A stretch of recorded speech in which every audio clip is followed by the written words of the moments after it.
Okay, yes. It's recording. How are the levels? They're okay. They could be better. But you know what they'll do for now. Hey you and welcome. My name is Mike and this is yet another, if you can believe it, episode of the That Chapter podcast. I am, once again, you can hear his grumbly, disgusting laugh that kind of sends shivers down your spine as usual. It's the K-Dog, Dirty Keith. How's it going? Keith, folks at home will be curious. Keith, you sound a little bit under the weather. Is that true? A little bit gravelly, yeah. I kind of feel like I have a bit of a head cold. I feel like my brain's working at half capacity, which, if I'm being honest, can't afford it. Well, yeah, you barely can afford it. I mean, I feel like, it's always working half capacity, so it's quite strange that, yes, I know, it's working so half now. Let's see how today goes. All right, folks. Well, here, listen, they're in for a treat, the people at home, to see how Keith struggles through this episode of the podcast.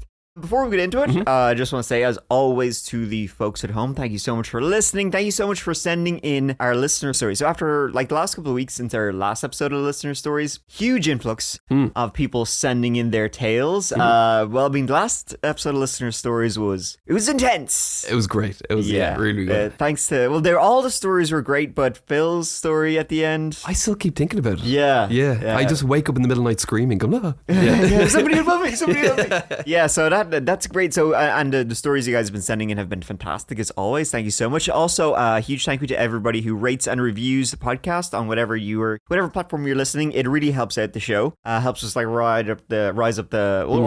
I don't know. Why not both? Who knows? Who knows these things up the rankings, which helps out a lot. Helps new folks find the two most annoying people who make horror podcasts. But we think we're funny. That's the main thing. Listen, we're having a good time. Who cares? I really don't care about anything. All right, so today, and finally, the housekeeping I have to do in every episode. Keith, anything for us this week? I do actually have a bit of a creepy story. I do. Really? Yeah. Okay. So, which I know it's been because it was quiet for a while in the house. It was quiet for a couple of months, but you know what? I can feel autumn is in the air. I felt like it went from summer to autumn. Very quickly. Yeah. It was very, very warm here in Ireland for the last couple of weeks, but suddenly this week, what I'm saying? We're back to sweater weather. Hell yes. I'm enjoying it. I'm enjoying seeing the grey cloudy skies, the rain, the leaves on the ground. It smells good. It does smell good, and I'm looking forward to the change in season, the leaves, just that. I love that whole autumny look. So yeah, I'm excited for it. I'm ecstatic. And you sent me a photo. You went to TK Maxx recently. I did, and they have all the Halloween stuff coming in. So I went there at the weekend as well and got a couple of things myself. So very good. Yeah. Look at us. I know. Yeah, we're just some gals going shopping, getting prepared. Yes. Actually, something funny. My daughter, she came home from creche or play school, and she said to my wife, she was like, "Oh, I have a birthday card for you." So she pulled out a birthday card that she made for her and she gave it to her, which, that's nice. Then she proceeded to pull out another 10 to 15 cards from her bag. Okay. So she'd managed to convince all the kids in her class to make my wife a birthday card. It's not my wife's birthday for another 2 months. But I think what's happened is she's very excited for Halloween. She keeps talking about it. Okay. And for school today as well, she wanted to go in dressed as Wednesday Addams. We're like, yeah, absolutely, why not? So I think what might have happened is she's thinking that we're closer to Halloween than we actually are. But she's very excited for it. But some of the kids actually never got a chance to finish their cards either, she said. So they've brought them home for their parents to help. To help out write your wife a birthday card. Hey, listen, you're getting everybody involved. Right. Put a few banknotes in there. That's what I'm saying. Just throw a few shillings in, That's what I'm saying. Yeah. Help the cause. It'd be rude not to. I feel it would be. I feel like, listen, if you have money, I could always use them. Yeah, why not? I'm not going to say no. Thanks for offering. I will accept. I appreciate you giving me your money. Yeah. But, okay, back to spooky. Story. Okay, the story I'm about to say, so it's very similar to what happened beforehand.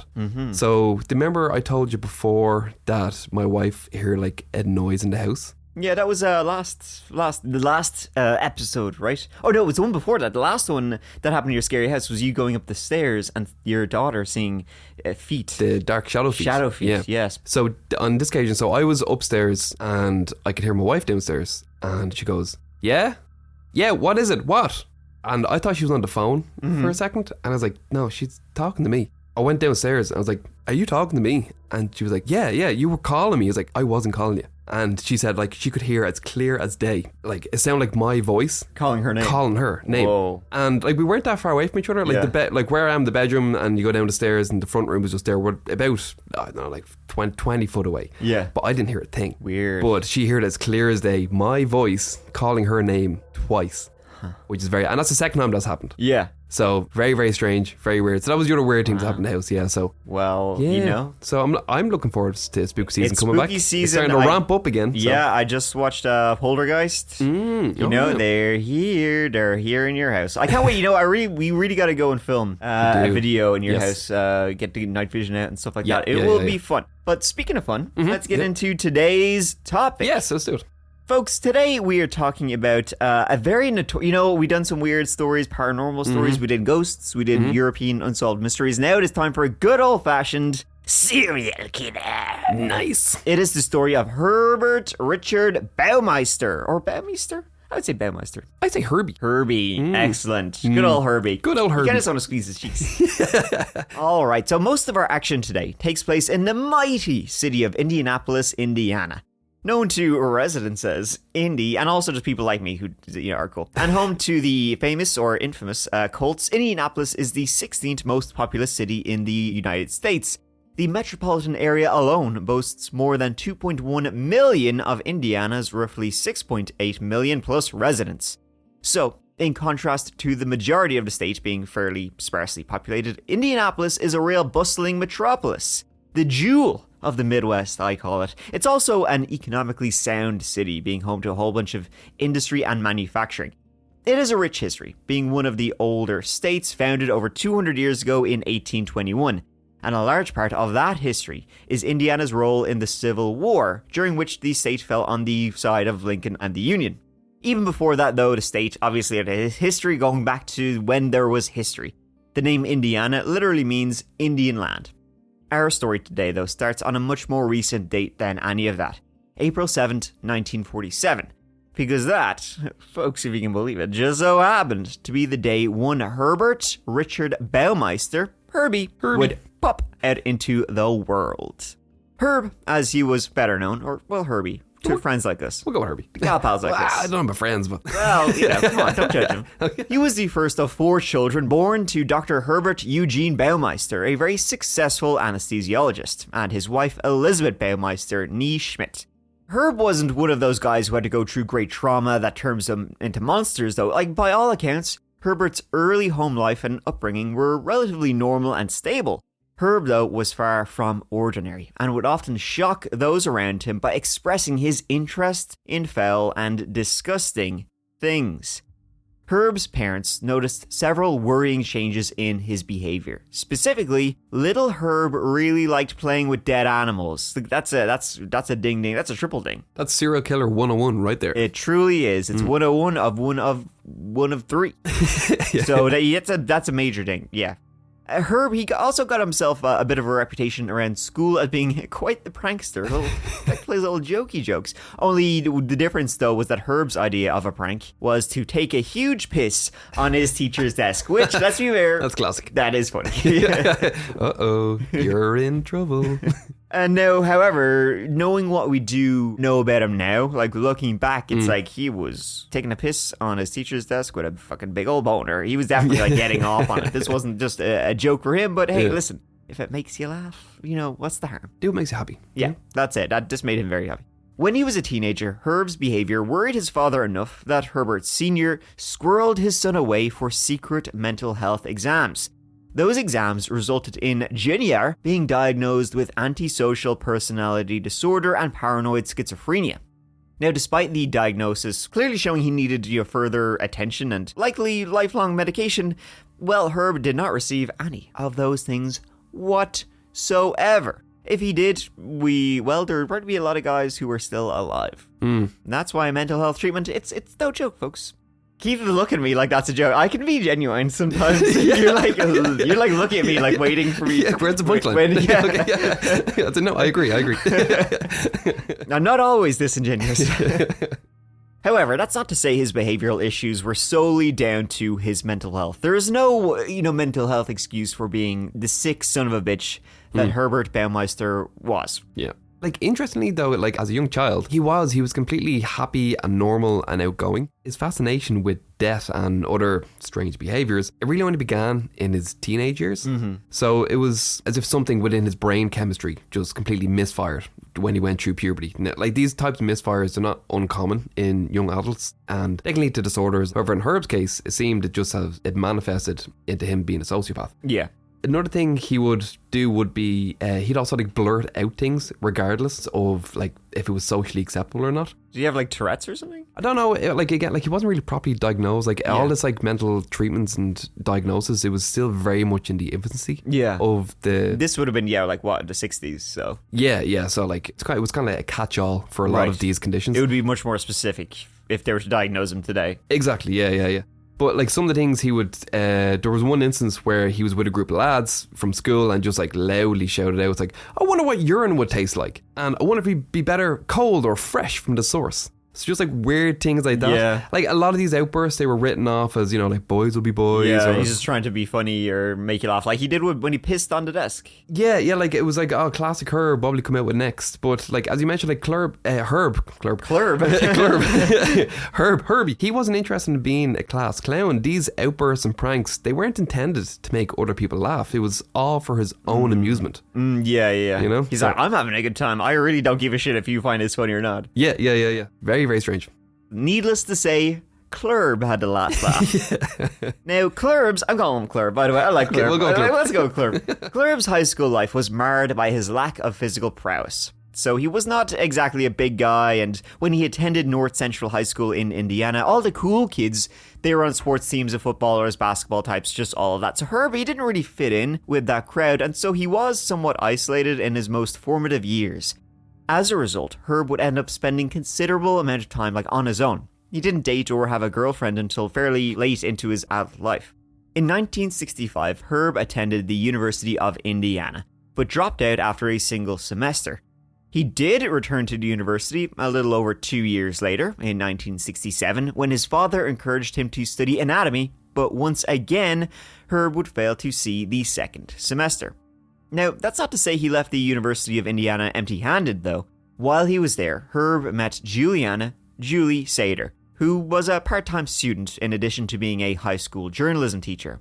The two, they just got on famously, and they actually had a surprising amount in common. No way, you piss on your teacher's desk too. Wow, look what at a us coincidence. both. And particularly both they were both very conservative in their beliefs, which is very weird when you think about Herb, what he would do, pissing on desks, but he's also extremely conservative person. Right, yeah. Weird. Yeah. Well, he has a lot of double lives about him, I guess. He was all over the place. Yeah. However, both Julie and Clurb found out quickly that they had a shared dream of being successful entrepreneurs. They both wanted to own their own business. The two got married in 1971. Clurb, when he left university, he got a entry-level job as a copy boy for the Indianapolis Star. So he still made these weird comments and remarks like he did when he was in school, but his boss had a really dark sense of humour, so just written that off again once more as, it's just Herb. Yeah. He rubbed his co-workers the wrong way a lot of times, but his boss kind of always had his back, whereas I think he's funny, he's great. Yeah. But that all changed when his boss and their friends, they were going to a football game, and Herb, he offered to give them a ride. However, when he showed up, he was wearing a chauffeur's cap and being like, I'm at your service, but he was also driving a hearse. So he'd bought a hearse. Wow. With him to further his joke, which honestly, I think that's pretty funny. That's dedication to the bit. You Right? gotta appreciate that. Yeah. You know what I mean? He was going whole hog. Right? Like the whole pissing on the desk, and I was like, I don't get that. That's not that funny. Yeah. That's pretty funny though. That the is hearse. pretty funny. I like that. Yeah. I like that. You know, hey, you better buckle up. You know, I like that. I think that's good. I would find that funny. Yeah, I know. You know, promote that, man. we should have Clurb on the pod. Oh wait, no. Oh, that's continue. So despite outward appearances of, business success and a happy family life, well, as is so often the case, the truth was far more complicated and messy than it appeared to the Baumeister's neighbors and the rest of the Indianapolis community. However, throughout this, and despite inappropriate behavior with his colleagues, like Keith was mentioning, Herb also managed to hold down a job at the Bureau of Motor Vehicles. One year, get a load of this, another classic Herb prank. He sent out a Christmas card that featured a photo of himself and another man dressed in drag. not a big deal nowadays, but back then it would have been a much bigger deal, especially with, Herb was supposed to be a very conservative guy himself. He's surrounded by other people who would have been very conservative, and it was just really weird. Yeah. I don't think anybody would have found that funny. It was just, especially in this time and place anyway, for sure. And it only added to the preconceived notions, Herb's colleagues had built of him, that he was one of these. Okay, let the record show I'm making an O with my index finger and thumb and moving it around. That's a weird O, my friends. To most people, he was seen as ambitious and dedicated, but also a repressed homosexual who had more than a few mental health issues. Though I doubt they probably would have phrased it in such a way. The lack of a friendship with any of his workmates didn't put the top brass at the BMV off, though, just like they did at his old job, and they gave Herb a promotion after promotion. Eventually, he rose to the rank of program director in the bureau. Yeah, the upper management, they really seem to like him. I think it's because... He must have been just a really good kiss ass or something. He was actually a really good worker. Yeah. He was a very, very good worker. Like, he had all these weird things, but he had this incredible attention to detail. Like, he was very good at his job. His other jobs, where he would just blurt out random and weird shit, making people uncomfortable all the time. In this role, he just got on with his work. And he'd bottle up all that weirdness until one of his colleagues would make a mistake, and at which point Herb, he would then just absolutely berate them. Literally. And management, they seen this, and instead of thinking, oh damn, this man is unhinged, this is exactly what we're looking for, promote him. But it was just very, very strange. But that's why I think that's why he ended up getting promoted, because he just kept shouting at his colleagues. Wow, that's truly is like the shit rises to the top kind of thing. He's being a dickhead and abusing his coworkers. He's one of us. It's like, fucking hell. So Herb, as we said, eventually rose to the rank of program director. However, he managed to throw the success out the window when, less than a year after his promotion, Clurb, for some reason unknowable to even remotely sane people, decided that it would be a good idea to send a letter to the then governor of Indiana, Robert D. Orr. Well, sending a letter to the governor wouldn't normally be a big deal, except Clurb pissed on the letter before he sent it. And he thought this would be really funny, which it is funny. It is. That is pretty funny, to be honest with you. This latest act of urinary assault put Herb squarely in the frame for an earlier act of someone pissing on a manager's desk. So basically they were like, oh, Herb is the drive-by pisser, the mysterious piss man. And he was quickly dismissed from his position after more than 10 years at the BMV. He was obsessed with piss. He loves pissing on people. I mean, come on, hey, listen. Pissing can be funny, but there's a time and place. Right. Are you pissing on me? Yeah. Oh, what? Direct eye contact? Yeah. So he pissed on his manager's desk, but that wasn't just a one-time thing either. He'd been doing that for months. And they just never knew it was Herb till he finally sent the letter. They had an inkling it was him, but they could never... Herb, you always smell like piss. Damn it, Clurb. They obviously suspected him, but no one could prove it, and they wrongfully terminated him for pissing on the desk without proof. Then they'd be in trouble. Blah, blah, so blah, when he sent the letter, which was like signed by himself that he had pissed on it, they were like... It was pretty obvious, yeah. They were able to put all the clues together. Put the P and the P together. So, it was in 1985 that Clurb found himself an unemployed father of 3. He had one daughter named Marie in 1979, a son named Eric in 1981, and Emily in 1984. After his firing, Herb, he found it hard to find work, and so his wife Juliana, was forced to return to work to provide for the family. In spite of his many flaws as a human being, Herb was, by all accounts, a loving and caring father. He actually appeared to thrive in his short stint as a stay-at-home dad. As is always the case with good old Clurb, though, it didn't take long for him to become bored with the extra time on his hands, and he began drinking heavily and frequenting gay bars. In 1985, he received a warning for a hit-and-run incident after he'd been drinking and driving. Then, less than 6 months later, Herb got extremely lucky when he was charged in connection with the theft of a friend's car. But he managed to escape any serious punishment. During this period of personal turmoil, Herb's professional life continued in the same vein, and he bounced basically between various jobs before eventually landing a lowly position at a thrift store. And it was while he was working there that Herb's entrepreneurial spirit took hold of him, and it would not let go. And he dedicated himself to learning everything he could about the business, the thrift store business. My friends, hey listen. It's a gold mine. You buy low and you sell high. That's it. Works every time. By 1988, Herb had learned everything he could, and he borrowed $4,000 from his mother. He took the money, and himself and Juliana opened a thrift store called Save-A-Lot, or Save-A-Lot. It's probably safe. I think it's Save. But it is spelled S-A-V. Yeah, without the E. So Yeah. that's weird. Well, hey, listen, Herb is not the brightest. He thinks piss is funny, so that's all you need to know about him. They made a big deal of the small percentage of the store's profits being donated to the Children's Bureau of Indianapolis, which was a smart marketing tactic that paid dividends as, hey, listen, we're practically a charity. Good old get out of jail free card. The business took off, and in less than a year, the Baumeisters were able to open a second store. They'd become rich and successful almost overnight, and Herb's reputation as a wily businessman grew exponentially. Just 3 years after opening their first store, the Baumeisters took their children and moved into the family's dream home at Dun. This is the scene. I'm doing bunny ears with my fingers, folks. This is the scene. It's also got a cool name. It does, yeah. Because their house was located, well, it was called Fox Hollow Farm. That's a cool name. It does sound like a haunted It does, yeah. place. Yeah. Well, if it wasn't, definitely is now. It definitely is now. And this was in the very well-to-do area of Westfield, just outside of Indianapolis.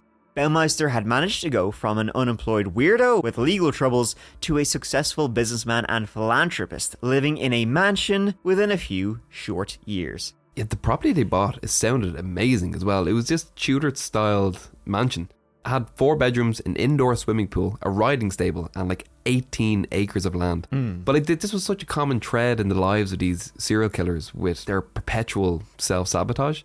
So like, here's like an amazing opportunity to lead a normal and successful life, but then like their selfish and dark compulsions and need for like power and control and gratification end up just needlessly destroying so many of the lives around them. Yeah, for sure. And it's something we see again in all these like serial killers. Yeah, they're always so they can never resist the urge, and it just leads to the self-destruction. I mean, so many people would be so jealous of the position Herb is now in. Yeah. Businessman, opening new stores all the time. He's got a big ass mansion, wife, kids, the whole kit and caboodle. Yep. But that just ain't enough. That's it, yeah. He has, the he has it all. Yeah.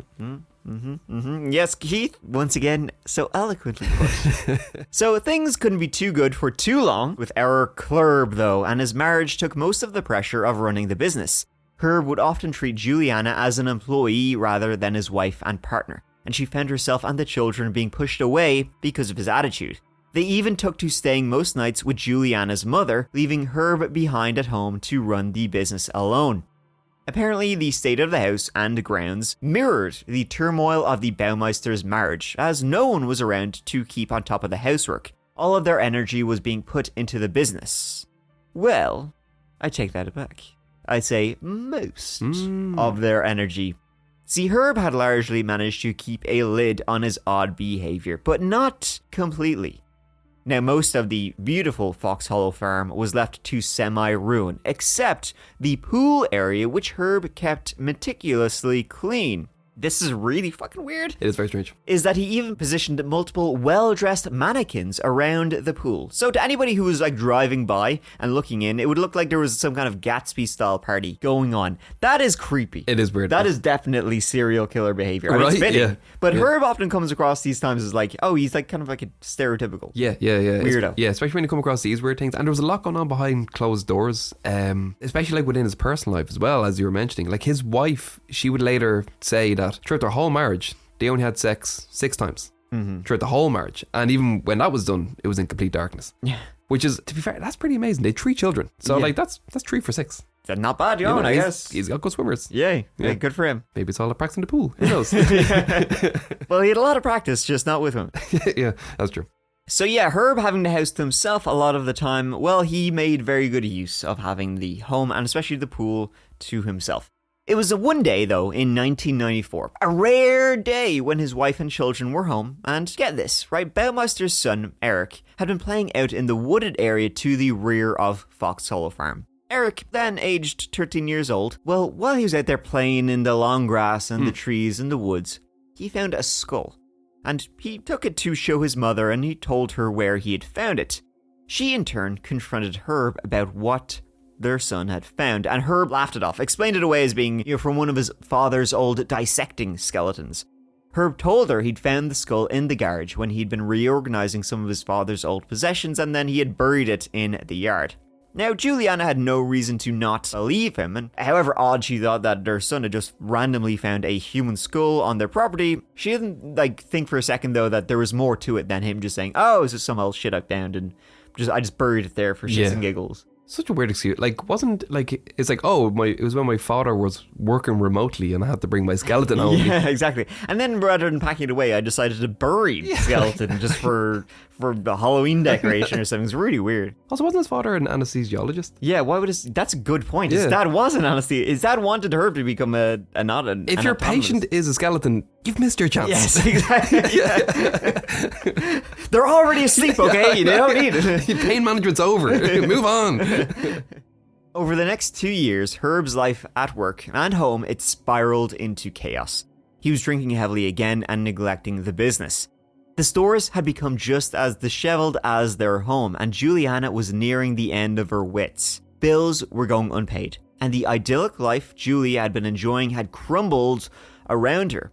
And it was then, in the midst of Juliana's despair, one afternoon in 1996, Julie got a visit from an Indianapolis missing persons detective named Mary Wilson. Detective Wilson had been investigating the disappearances of multiple men in the Indianapolis area, and she believed Juliana's husband could be involved. Detective Wilson asked Juliana if she could have permission to search the property at Fox Hollow Farm. Of course, as you can imagine, Juliana was obviously shocked, didn't know what to do, and she refused. She said, "You are in your hole, searching my property." That's a quote. That's a straight literally quote. I'm reading the report right here.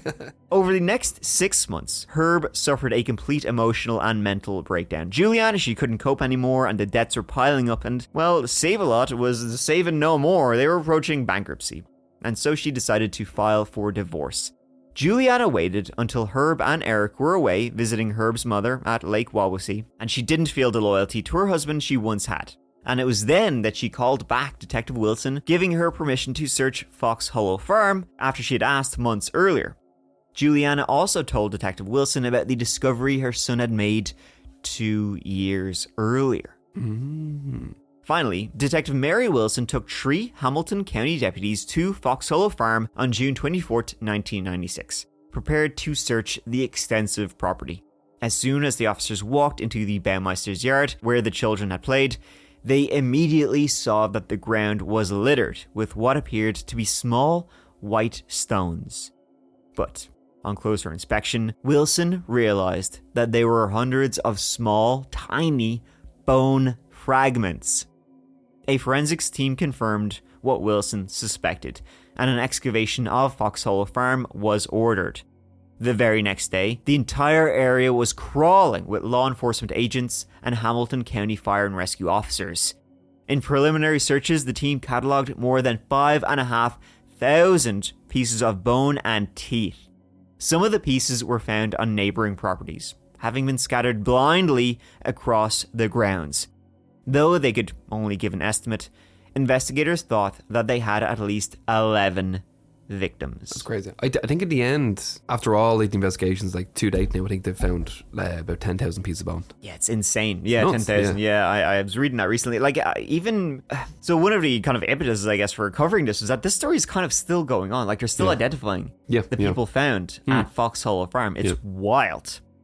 So authorities, fearing for Eric's safety if Herb heard about what they had found, remember Herb and Eric were at the lake, well, they decided it would be best to get Eric away from him before the news of the boneyard at Fox Hollow Farm, being found. And so they served Herb with custody papers. And Herb presumed they were related to the divorce with Juliana and not the missing persons investigation. You see, Herb already knew he was being investigated, as he had also received a visit from Detective Mary Wilson 6 months earlier, when she had also visited Juliana for the first time. But Herb did not know they were digging up Fox Hollow Farm. He also said, "I will me hole." Yeah, I bet he did. Wilson had first gone to confront Herb at the thrift store and had asked him for permission to search Fox Hollow, but had been denied, hence why she had gone to Juliana, who had also given her the After Juliana... You gotta say the magic word. After Juliana also refused the search, Mary Wilson had also put in a search warrant request with Hamilton County, but had been turned away because of lack of evidence. Mary Wilson was determined to search the farm, and, well, when you're right, you're right. Yep. She was a good detective. She was a good detective. It was probably knowing that Wilson was investigating him that had driven Herb to the breakdown that had followed in the months after the confrontation, which then, it was actually, funny enough, he was the architect of his own destruction. They began investigating, he had a breakdown because they're investigating him, which led to Juliana letting them investigate more. Yeah. You know? Just need to keep on a low simmer, man. Exactly, just get control of yourself. Man, seriously. But you know, Damn it, Kerb. The weirdest thing about this is what led the Mary Wilson to start investigating Herb had nothing really to do with any of them. There's a completely different character we will have to introduce into the story. Okay, I'm intrigued. That is Virgil Vanagriff, P.I. Nice. That's a great name. It is a great name. See, shortly after the bones were found and Eric was safely home with his mother, an APB was put out for Herb's arrest. But for now, Herb Clurb Baumeister was nowhere to be found. As soon as he knew they were digging up the farm, he was outie 5,000, my friends. Now, the reason for Herb being in the frame for the missing persons in the first place was the determination and particular set of skills of one Virgil Vanagriff Private Eye.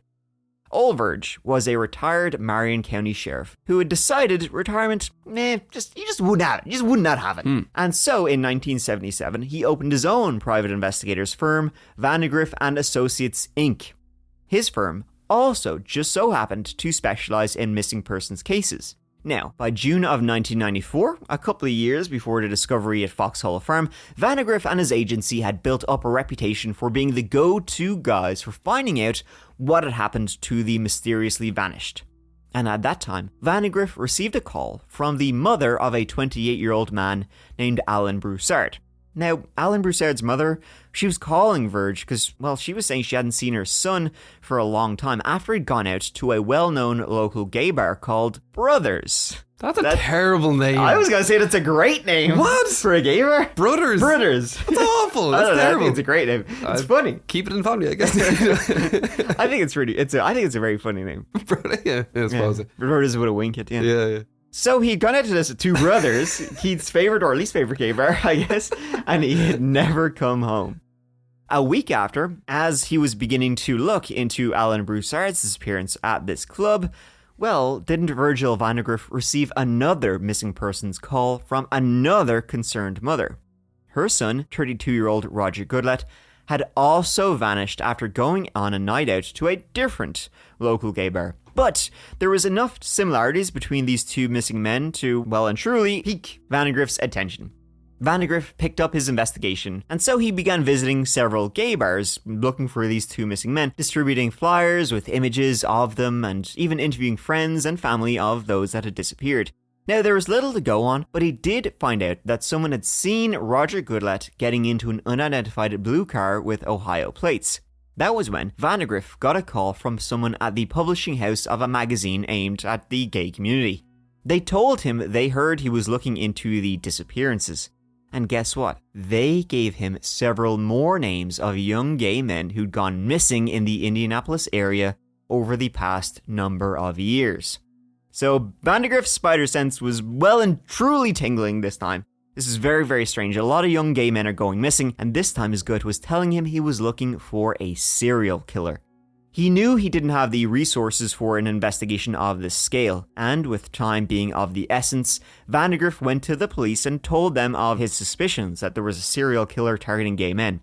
However, unfortunately, despite, gay not being quite as stigmatized as it had, been in the 80s, this was still, the early 90s, and, well, list of missing gay men was pretty well down on the police's priority list. And even though he was a well-respected former law enforcement officer, Vanagriff was kind of waved away by the police when he brought them. Hey, there's something strange going on there. He was just waved away, told that the men had likely left of their own accord or to hide their lifestyle from their families and communities. Now, Vanagriff obviously said that's bullshit, that's not what's going on here, and he did not give up. Fair play to him. Absolutely, yeah. He's stuck at it. Yeah. And it's something we see, we come across it so much, Yeah. especially around this time period. Yeah. And I don't know, it's just, I think the police at the time, they found it a bit, icky. I was Yeah. I don't want to... I don't want to investigate. Yeah, or I don't want to know what they get up to, so Yeah. I'm going to leave it, which is awful. I mean, that's not how it should be. Everyone should be investigated the same way. You know? True, it's very common. There's another, it was a British serial killer who was targeting gay men, Stephen Port, and they would find men dead. Yeah. And this, I can't remember, it was an English city. And yeah, it was the exact same case. Police just did not give a shit. They're like, oh, he's gay. I'm not going to investigate him. It's it's horrible for them and their families and everything. But that was when we did Barbadella, that was the same. Yeah. Jeffrey Dahmer, we didn't do him, but he's the same. Yeah, exactly. It's crazy. So as his investigation continued, Vanagriff found out there was an investigation similar to his already going on regarding the murders of several gay men in the Ohio area. As it turned out, however, the 11 skeletons in the Baumeister's backyard might have only been the very tip of the iceberg. Though it wouldn't be until much later, April 1999, that Herb Baumeister was officially named as the prime suspect in the unsolved I-70 Strangler case. The Strangler was active between June 1980 and October 1991. Coincidentally, 1991 was when the last body linked to the Strangler was found, and that fell in with the exact same time as when Baumeister and his family moved into Fox Hollow Farm, which, as we now know, gave him a much more convenient way of disposing of his victims. Yeah, he had his own boneyard. Yeah. It's actually, this time period, it was when he was a traveling salesman. So this occurred after he was fired from the BMV and before he owned the Save-A-Lot thrift store. So this is around this area. But while he was travelling, he would pick up a lot of hitchhikers and frequent the gay bars, as you said. Just a quick note, I guess, to avoid any confusion for the true crime buffs listening out there, because there is also an I-70 killer.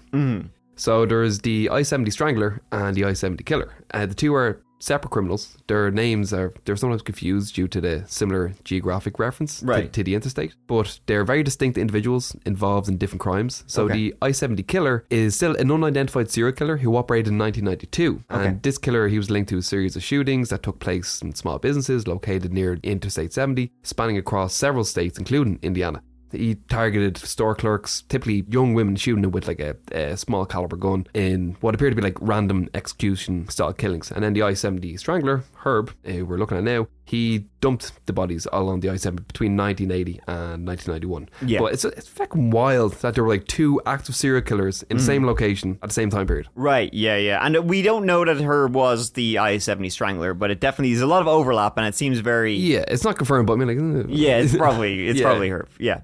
So, 4 of the I-70 Strangler's victims had originally been from Indianapolis. Virgil was connecting the dots very, very quickly. And Virgil received a call from a young man who was certain he knew who the killer was. Well, okay, he didn't know exactly, but he was sure that he had met the killer. So Virgil set up a meeting with this young man, and it turned out he was a good friend of missing Roger Goodlett. He had been in a club one night when he had met a man who introduced himself as Brian Smart, a landscaper from Ohio. While talking to Brian, he noticed that Brian was paying a lot of attention to the missing persons poster that had Roger's face on it, and he began to think he might know something about where he was. But as soon as he asked about Roger, Brian became very shy, very evasive. Brian ended up inviting the man back to the house that he claimed to be doing some work at for the new owners. He told him the place had a pool and they could go for a nice swim. With all the mannequins looking at you. Yeah. It's beautiful. You'll love crazy. it. You'll look, it's like you're a celebrity. Everybody's just looking at you. Now, Virgil was very interested when the man identified this mysterious Brian's car as a Buick with Ohio plates. He also described the house as being a large Tudor-style home with a pool. And oddly, the pool had been lined with mannequins which had been smartly dressed as though they were guests at a party. He also noticed the sign on the way in. Though they passed it quickly, he couldn't see it all. He was positive that he'd read the word farm.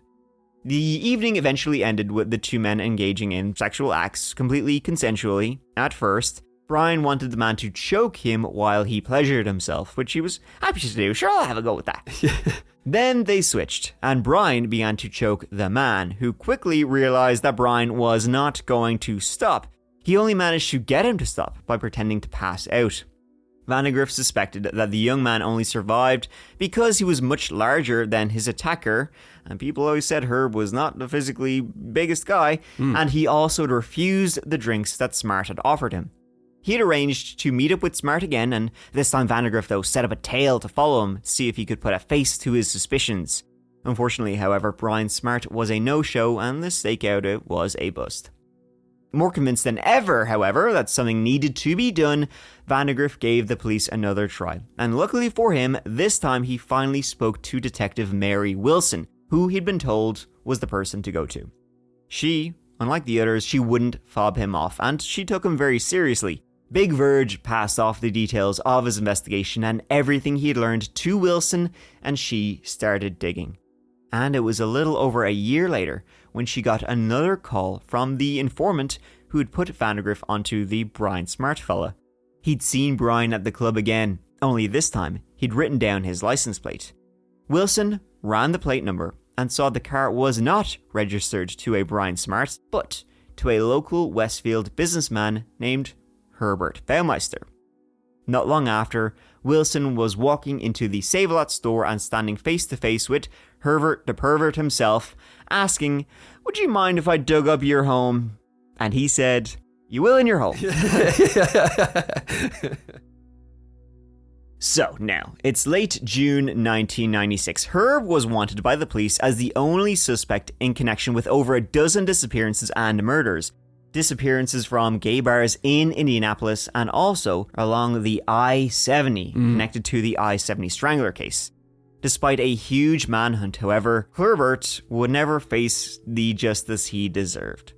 As soon as the news of the bones being discovered hit the airwaves, Herb did a moonlight flit and vanished. On July 3rd, his body was discovered inside his car in Pinnery Park, Ontario, Canada. A coward to the very end, Herb had taken his own life with a .357 Magnum to the forehead. Stunning, you gotta love this part. Stunningly, he left a 3-page suicide note that you might think would be asking for forgiveness, to the horrible crimes he committed. At least, if it's your final act, maybe try and clear your conscience, admit to what you did, give the families some peace, help the police, whatever. But no! Herb, he couldn't even do that. He rambled for three pages, blaming his failing marriage, his crumbling home life, and the miserable business as being the reasons for the suicide. He almost never. I don't think he even mentioned the killings. Did he mention the murders in his letter at all? He's just like, I'm killing myself because my wife's a bitch and everything sucks. Don't worry about all those bones. Okay, bye. I would have loved if when they found the note, I was like, "Hey, Chief, I found a suicide note. It's covered in piss." His last prank. Died on a big smile on his face. So, though the I-70 Strangler case has never officially been closed or solved, most do think that Herb was the man behind the killings. Juliana gave the police a lot of information about where Clurb was at certain times, and that helped put him squarely in the frame for several of the killings. It is worth noting, though, that there wasn't any strong physical evidence found tying Baumeister to the murders, based on the timing and witness statements, along with the bodies found at Fox Hollow Farm that we know he was responsible for. It's more than likely, however, he was certainly responsible for the I-70 strangling killings too. In total, 12 men aged between 15 years old and 42 years old fell victim to the I-70 Strangler. They were Michael Petrie, Maurice Taylor, Delvoyd Lee Baker, Michael Andrew Riley, Eric Rotker, Michael Glenn, James Robbins, Gene Talbot, Stephen Elliott, Clay Boatman, Thomas Clevenger Jr., and Otto Becker. However, the victims at Fox Hollow Farm, well, only some of them have been positively identified. Who we know is John Lee Bayer, Jeffrey Jones, Richard Hamilton, Manuel Resendez, Stephen Hale, Alan Broussard, Roger Goodlett, Michael Kern, and Alan Livingston. Alan Livingston being identified even just, 6 months ago or last year anyway, so they're still identifying some of the victims. Again, as they said, Keith said, they found 10,000 bone fragments at Fox Hollow Farm, so who knows how many victims there could actually be there. More. Yeah, and that's just one in Fox Hollow, who knows what's out there in the I-70 or the I-70 Strangler case when he was a traveling salesman, as you said. It's all very Dahmer-esque, like with Dahmer, Gacy, and so many others. The victims just weren't high enough on society's priority list to merit an investigation. Unfortunately, the police just said, oh, they probably just ran away, or God only knows. But it's just a shame that Herbert could never face his victims' families, give them some closure and justice. However, something tells me that even if he were still alive, he simply would have refused to do that. Yeah, I don't think he would have come clean. He was a coward through and through, right till the end. It's sad as well, like we'll never know exactly what happened to the men he killed and like even the missing men, but I think he was, as you said, very Dahmer-esque. He was very similar. He was a product killer. Yeah. So he may not have taken pleasure in the actual act of killing itself, rather it was a means to an end. So obtaining the body, which really seemed like his true obsession. This is like obviously horrifying, but hopefully that would mean that the deaths were quick and maybe involve little suffering as possible, perhaps with some victims being drugged beforehand, but who knows. But one of the reasons that I think he was more of a product killer instead of a process killer was that in addition to his teenage obsession with dead animals, Herb, he also took a college course in human anatomy, which you're mentioning. But yeah, I did a semester of it. Yeah, when he enrolled in that, he'd hoped to be performing autopsies. That's why he joined. Right. To his disappointment, the class was focused on textbook learning only, so they never actually got to, thankfully, go in dissect bodies. Yeah. But despite so, he excelled though academically in that subject. He done really, really well in it, and he kind of because he was kind of going off college, but that course really kept him focused. So he obviously had a real interest in it. But yeah, sick. Sick SOB. Sick SOB indeed, absolutely. Yeah, all right. Well, there you go, Keith. That is the story of Clerbert Baumeister. Clerbert the Plurbert.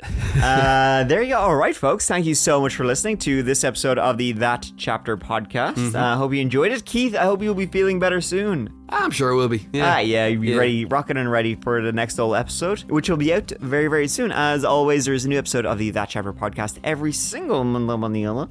Oh, you know what I found out? By the way, I did a MyHeritage thing, DNA test. Oh, okay. So doing funny accents. Okay, good. So, okay, what can you do now? I can legally do a Borat impression. Oh, can you? Yeah. You're from Kazakhstan? It turns out that my DNA is 98.7 Irish, or like Irish. British, that kind of like is Ireland. I think it was Ireland, Welsh, Scottish. Gaelic type of basically where you'd think it would be. But I'm also like 1.3% Central Asian. No specifically Kazakhstan. No way! I don't know what I want. It's my bad. Awesome. I was actually delighted. I was like, yes, I can legally do Borat and nobody can say anything. That's so good. So good. I'm so happy with that. You do that impression very good. Of all your impressions, that is the best one. I mean, come on, I do. And now it makes sense. Yes. Keith, the listeners know even better. I'm a master of accents. No one better than this guy. All right, so folks, you know something you have to look forward to in the future? More accents, especially more Borat. Listen, Borat never gets old. You know? All right, hey folks, thanks so much for listening. As new episode out every Monday, there's new videos on the main That Chapter channel every Tuesday. And here, listen. Sure, we'll yap away to you soon. Absolutely, and I'll see you. All right, thanks guys. Bye.